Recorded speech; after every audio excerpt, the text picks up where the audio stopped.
The most fundamental tool in the mental health tool belt. Breathwork. Wait, don't leave. This episode promises not to be for white women wearing a lot of bracelets. In fact, my next guest is a lumberjack-looking man who's an English professor from Indiana. He's also the author of the newly released book, A Practical Guide to Breathwork. His personal discovery of breathwork in 2014 has helped him transform the inner chaos of anxiety and depression, and he has since become one of the first American certified Wim Hof instructors. Today, he's going to offer hope for the modern human condition of caffeinate, work, repeat with what he calls the ultimate performance-enhancing drug. Fellow Midwesterner, voice of practicality, once ate ice cream for breakfast for 2 years, Jesse Coomer. Yeah, I don't claim to be a master of moderation. I'm still working on that. Well, that's yeah, and literally at one point, during that 2 years of just, it's like every morning, of course, it's a terrible idea. I read an article about how ice cream is the ultimate breakfast, and I read it many years after doing this ridiculous routine. And I can tell you that is absolutely a lie. The problem is that once you start, the next morning you're like, what should I have for breakfast? And you're like, but I had a terrible sugar crash. It was terrible. But you know what? It really sounds good though right now. And it never doesn't sound good. It's always going to sound good to you. Well, maybe I guess I could have a bowl of ice cream for breakfast. Okay. All right. That was during undergrad. And I got to school just as the sugar crash was happening pretty much every day. So, well, we were living parallel experiences then, because I was a soccer goalie, and the more space I took up in the soccer goal, it was the better. Yeah. So I thought, and I was obsessed with being tall. And so every time my clothes didn't fit, I thought I was getting taller.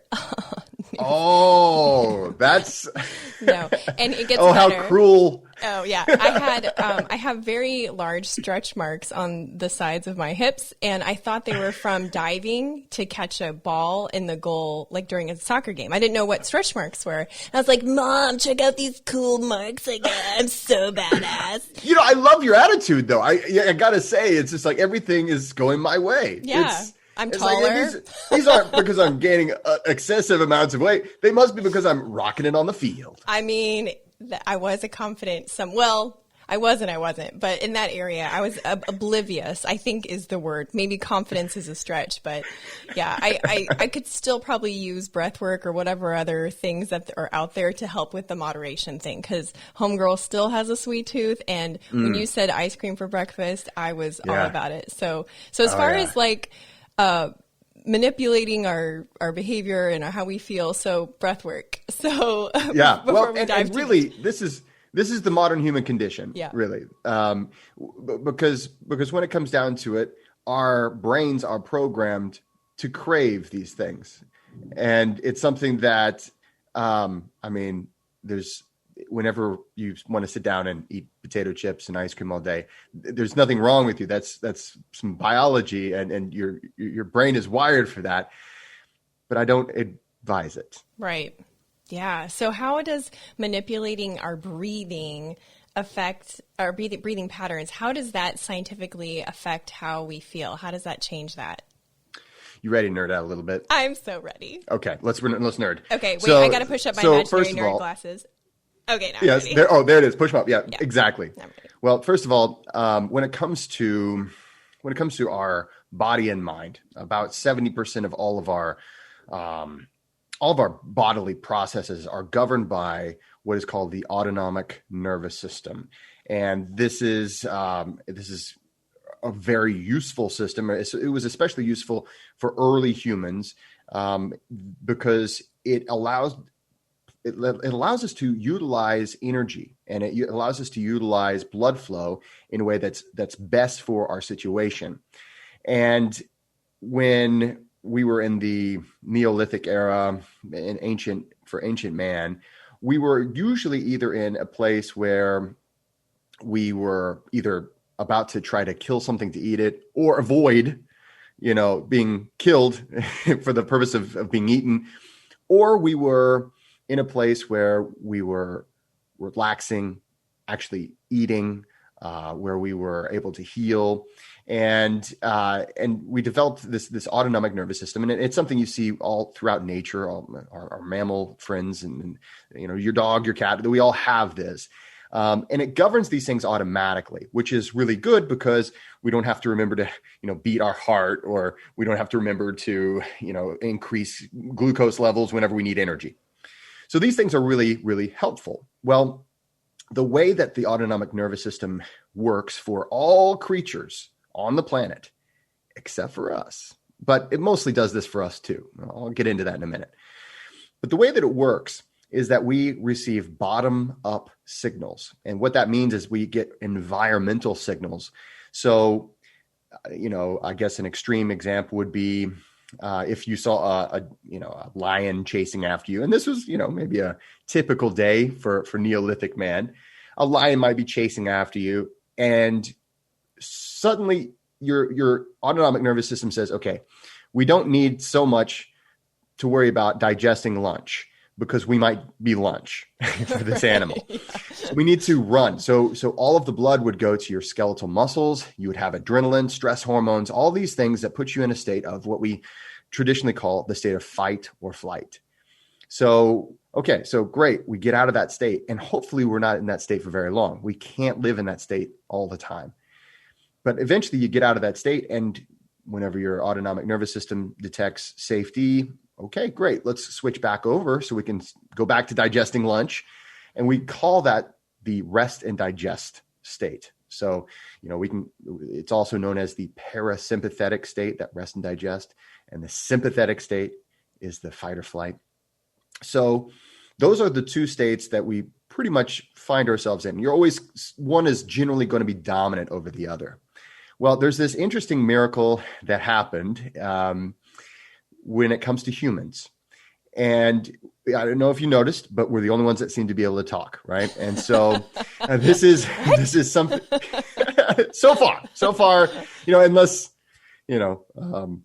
you're doing hallucinogens or something other than that, but that's a different episode. Right. But anyway, so we're the only ones that seem to be able to talk. And what happened was, whenever we developed, and this is the theory, right? When we developed the ability to speak, we also developed the ability to modulate our breathing.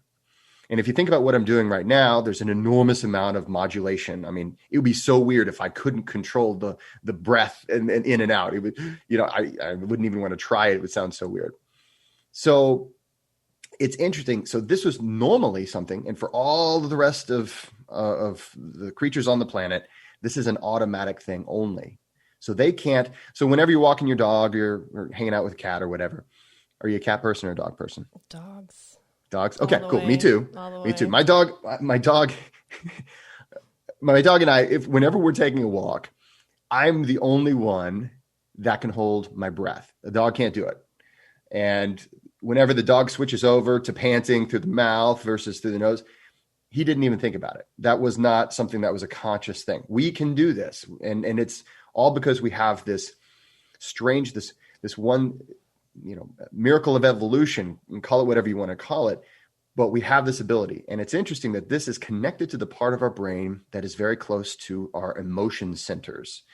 And so what science has shown us, and this is something that I was very fortunate as I was writing this book, I made friends with a neurophysicist, neuroscientist, everything. I mean, just if there's something about the brain, Dr. Otto Music is the guy to talk to. And we went over a lot of the science, and I did an enormous amount of research as I went through this book over the past 5 years, as I've researched breath work, as I've taught it, as I've coached people. And what over decades of research we've found is that because we have this ability, we can send what we call a top-down signal through our autonomic nervous system to influence that state. So this is something that is really helpful to us because we live in a world that pretty much, like you said, caffeinate and all this stuff. We live in a very sympathetic dominant world where it's very common for a person to not even realize. And this is how it was for me. I didn't realize that I was in a state of fight or flight pretty much nonstop. Because if that's all you know, if that's your everyday existence, right? And everyone else is doing it. Everyone else is doing it, right? And the thing is, not only is it normalized, it's kind of praised, right? Yeah. How you doing? I'm busy. Oh, good. Things must be good if you're busy. Yeah, stay busy, stay caffeinated, and then whenever you can't get to, I know. So when you can't get to sleep, what do? Well, you take all these prescriptions, and then you get knocked unconscious, or maybe you go drinking that night and have a great American time, right? And then the next morning, just do it again and rock, and we go hard. And so this takes a terrible toll on our body, because what happens is those stress hormones, they stay active, and that suppresses all the other things that we need to recover, to heal, and to live a healthy life. Here are just a few things that are controlled through the autonomic nervous system. And here in the United States, we have advertisements for prescription drugs for these things. But people in the other parts of the world are like, "You do what?" And we're like, "Yeah, So think about this. So your heart, so heart rate, blood pressure, things like that are affected by your autonomic nervous system. It's good for you to have a high heart rate and your blood pressure is going to be a little elevated when you are exercising, when you're incredibly active. That's good. There's a function for that. There's a reason. Things like digestion, blood sugar, things like, reproduction. Really, if you think about this is something where we have a lot of, we have a lot of these like Viagras and all these other pills out there. And what we have is just a bunch of dudes who can't chill and relax a little bit, right? I mean, it does happen to other guys. It's because we're all freaking out all the time.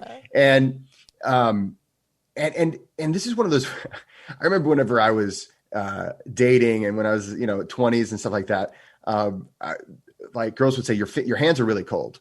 Well, just so everyone knows what that is, it's because you're freaking out. You're in a state of fight or flight.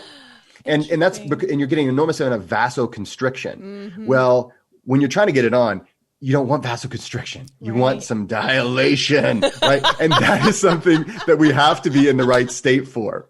Right. So it is something that it affects us in all sorts of parts of our life. And I think the vast majority of us, we think about, well, I know I'm supposed to be able to relax. Yes. But why are you supposed to be able to relax? It's not just so that you can get to sleep, because that's why I think so many of us, we over caffeinate, is because it's like, well, I don't want to be tired. I want more energy. I want to be able to go do all the things I want to be able to do. I want to be able to focus and all these things. And I do too.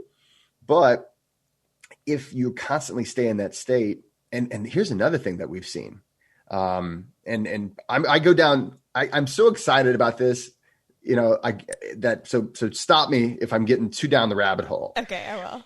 But here's the thing. So when you are in a state of fight or flight, in a regular state, and that's your everyday, that's the thing that you're just normally used to, what happens is you start breathing faster just naturally because you're in that state. Right. When you start breathing faster, you're sending a signal to the autonomic nervous system. Because of that breathing, it is that bottom up or top down in this case, signal.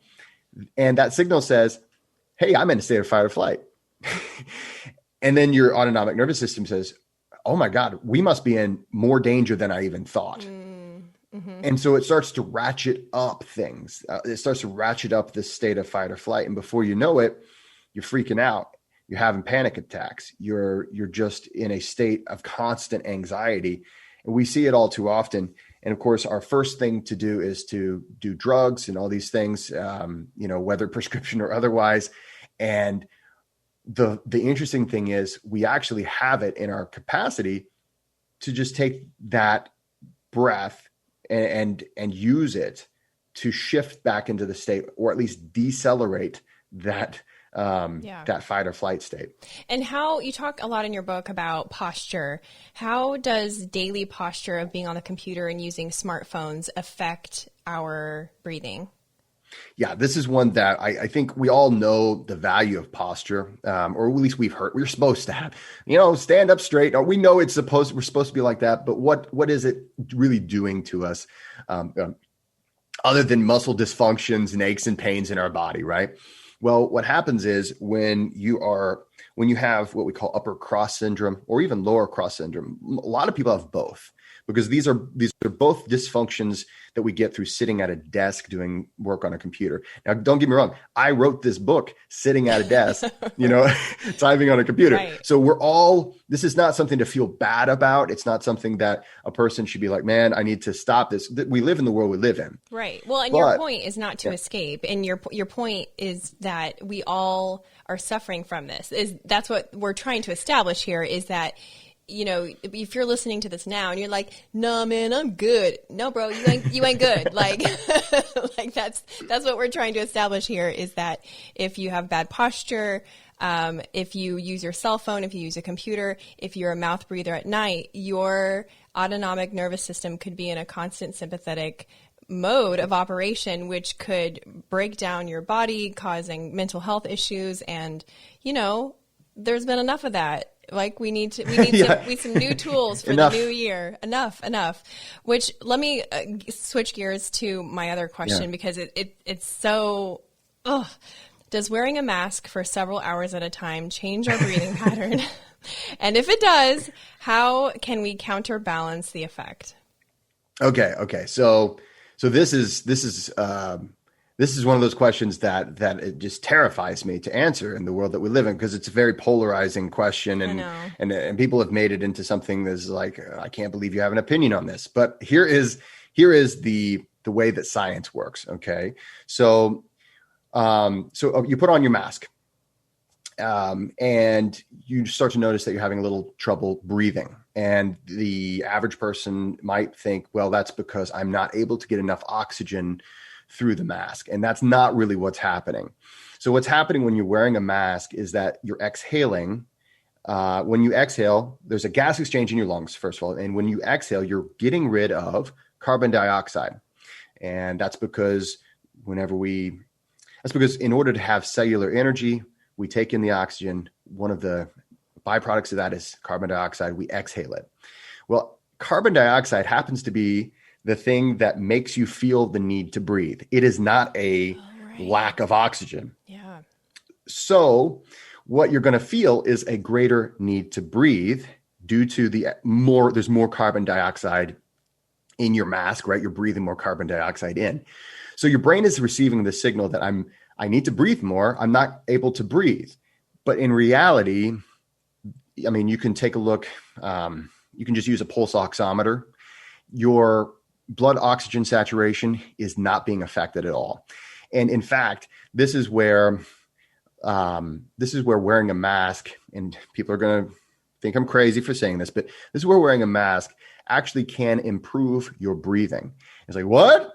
I thought it was going to kill me. No, it's not going to kill you. Okay. So here's the thing. So that excess carbon dioxide, it's likely that you're an overbreather. If you're listening to this and you have ears and you're a human being, it's likely you're an overbreather. This is caused by many reasons, but one of them is our diet. If you eat a lot of sugar or things like that. If you are a mouth breather, if you have poor posture, there's a whole host. If you're a talker like I am, sadly enough, I found this out and I was like, wow, I have a low tolerance to CO2 at one point. Whenever I started to study this, it's like, that's interesting. So a low tolerance to CO2 means you're going to feel the need to breathe more. And the thing is that tolerance can be raised and it can be lowered. And generally, the average person should have a higher tolerance than what they do have. And so, like if you walk up a flight of steps or something like that and you're huffing and puffing, even athletes, I coach a lot of athletes that are just amazing. Like they have a resting heart rate of like 50. They're champions in their whatever respective sport, and they can't hold their breath for longer than just a few seconds. Wow. And what that is, it's not because they're unhealthy in any major way, but it is that they have a low tolerance to CO2. Now let's take this back to the mask wearing and all that. So if you wear your mask and, you know, you're just, for instance, I wear it whenever I go to my gym, the gym that I work out at, you have to wear it the whole time. And the way I look at it is, okay, yeah, I don't like wearing a mask because I wouldn't do it naturally. And it keeps me from making faces at people. And, you know, I speak with my eyebrows enough, but normally I like to make smiles and things. But I look at it as a way for me to train my CO2 tolerance and increase that. Now, people with a higher CO2 tolerance generally are more resilient to stress. And there's an interesting correlation there. Okay. So if you're really sensitive to CO2, it's likely that you're very sensitive to stress just in general. And so when we raise your CO2 tolerance, we slow down your breathing because you don't feel that urge to breathe as quickly. You're in a parasympathetic state, that rest and digest state, more naturally because you're not huffing and puffing all the time. So in reality, there's a lot of arguments to be made about mask wearing, but there is really no logical argument against it when it comes to, am I getting enough oxygen? Because you are. In fact, this is an interesting thing about CO2. There's a thing called the Bohr Effect. And if you don't have enough CO2, hemoglobin won't let loose of the oxygen molecules. So it's interesting. You need CO2. Most of the time we need higher levels of CO2 than what we have in order to actually take advantage of the oxygen that we've actually got in our system, so that oxygen will be released into our tissues where it's actually used for cellular energy. Wow. Yeah, that's definitely, I did not expect that. So for somebody who wears a mask all day, opportunity to check out your CO2 tolerance, which also you have that test in your book. You have two tests in your book. I took them both. You'd be so proud. Oh, wow. Yes. Top of the class. Top of the class. Yeah. I scored wildly differently on both of them, which was interesting. But so it's an opportunity it's like a training opportunity, basically. And then also it's an opportunity to be aware of your breath, because you said in your book, and you just said now, most people breathe twice as much as they need to, which tells your ANS, crisis, a tiger is chasing you. So that's right. That's no bueno. So let's move on to some solutions for that, because we can't keep going like that. So you talk a lot in your book about techniques to, I don't think you used the word downregulate, or maybe you did, but to downregulate basically your autonomic nervous system, to be like, hey, ANS, chill, and everything's cool. So I imagine that there is a listener who will never, ever read my email, who will never, ever read your book, who will never, ever Google this. So I feel a very strong compulsion right now to ask you, if you're all right with it, to walk us through one easy to remember breathwork technique that someone can do when they are having anxiety. Because I think that is probably right now across the board, everyone's having it, right? Absolutely.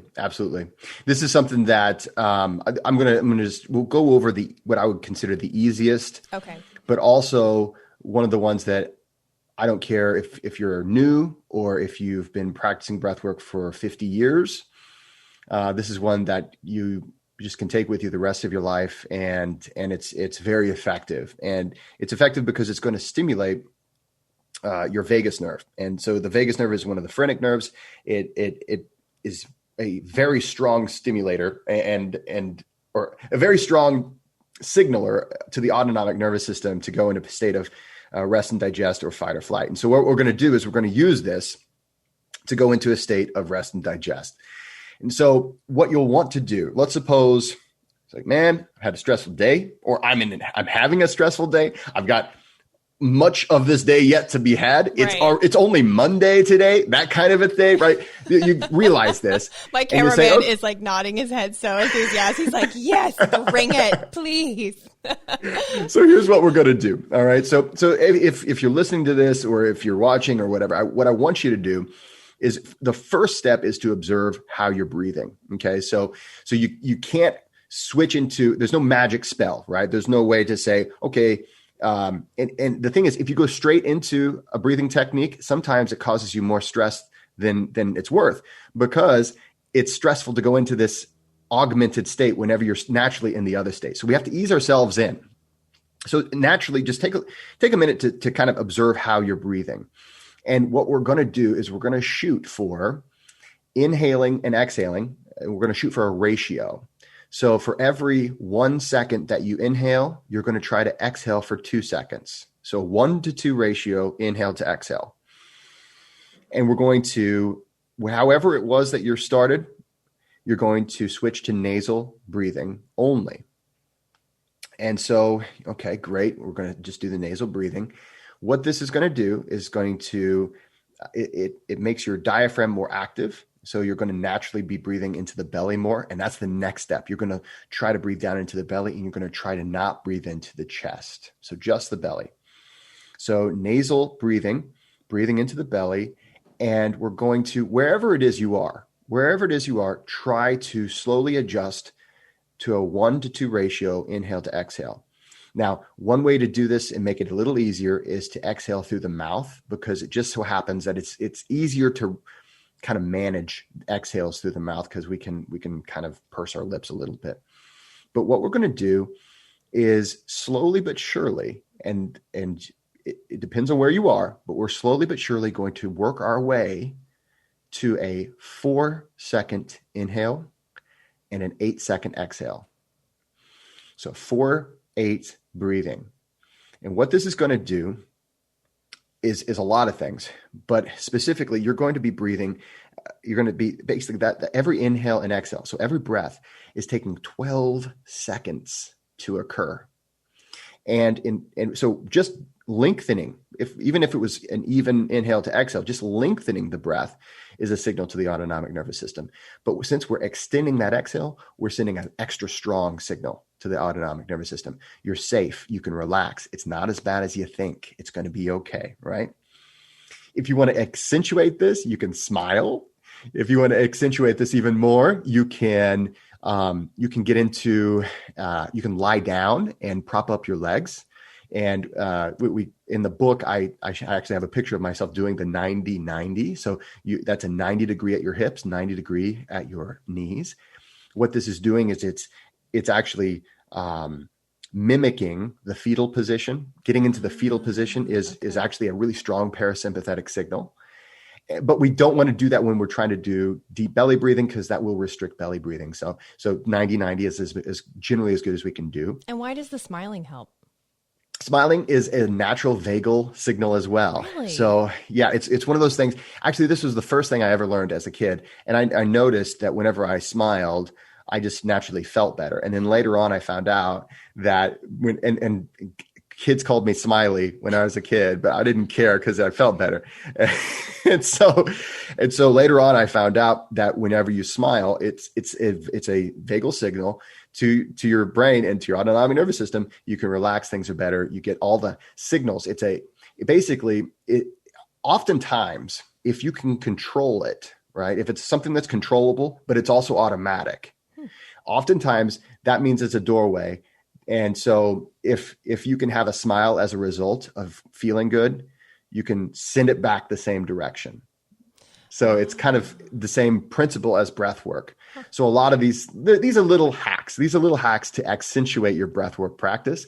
If you don't, a lot of times people don't smile whenever they're doing breath work.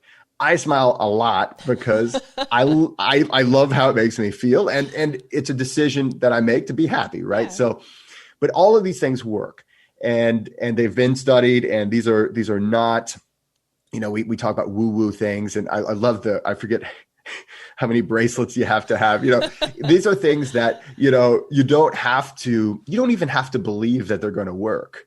because these are just so hardwired into our system. So basically, just to kind of recap this breathing technique, it's a 1-to-2 ratio, inhale to exhale. And if you can't quite get to 4-8, then, hey, guess what? 3-6. That's good. The closer you can get to 4-8, the better. But you know what? 2-4. Hey, that's better than 1-2, right? You're almost hyperventilating at 1-2. Yeah. So the closer we can get to that 4-8 breath, that's what we're shooting for. And you can do this as long as you need. I recommend if you're an athlete, if you care about the recovery process, and all athletes should, as soon as you get done working out, go do this for 5 minutes. Huh. And it puts you into that state of rest and digest, so you can actually start recovering immediately. There's been some studies that show that athletes, they stay in this stress state. So all these stress hormones, all these things are still in their bodies for up to 5 hours after a major, like a game or a workout. Wow. That's time you could have been spending. First of all, a lot of people like to eat after they work out to try to fuel their muscle gains. Well, guess what? If you're not in the state to actually digest it, you're not in the state to use it. Dang. That just, yep. I'm an eater. After I work out, I'm like, I'm so hungry. Give me that food. Get out of my way. Oh, man. So we're totally out of time, but I have to ask you this question anyway. Sure. So if you can do breath work to down regulate, you talk about activating in the book. Use that word activate. To me, I read, hey, wake the hell up, body. Like, so can you, it'd be a remedy for a depressive state? Absolutely. And there's a whole chapter about how you can use superventilation as a disruptor. And I know we're out of time. Guys, make sure to read the book. But superventilation is a technique that can really disrupt negative cycles and dopamine feedback loops that put us into a depressed or anxious state. So they're really powerful. The thing about upregulating. So just a side note, and then I promise I'll stop. But this is something that my wife hates it whenever we're driving. But there's times whenever we're on a long drive. Maybe my family lives in Florida, so we come down from Indiana. Oh, okay. So maybe I remember the last time we were doing this, I was on Mount Eagle in the middle of the night, no coffee in sight, I really could have used a bump of caffeine. And so I started doing some augmented, some breath work. And it wasn't the kind, I'm not going to get dizzy and pass out, but I was like, I need to wake the hell up. And so it works. You can send the same signals that you would normally, what is caffeine, but it's putting you in that sympathetic state. Well, I can do that myself, and everybody can too. The nice thing about doing it by yourself with your breath is that you can go to sleep, pretty soon after. It's not going to have that half-life like caffeine has. Right. Yeah, I can only imagine you driving and doing that exercise. And it looks weird. Like my wife has put up with a lot. I'll give her that. Well, that's why I was thinking okay, for the purpose of our conversation, the down-regulating exercise could be most beneficial and applicable for the listeners because it is also the most anonymous potentially to do in public. Yeah, whereas the more activating breathwork exercises could draw some attention. So, but I did love your book, and thank you so much for this chat. I am so happy that we met because I feel like that was supposed to happen, and I will be promoting your book from the mountaintops. Well, thank you so much. It's been really fun.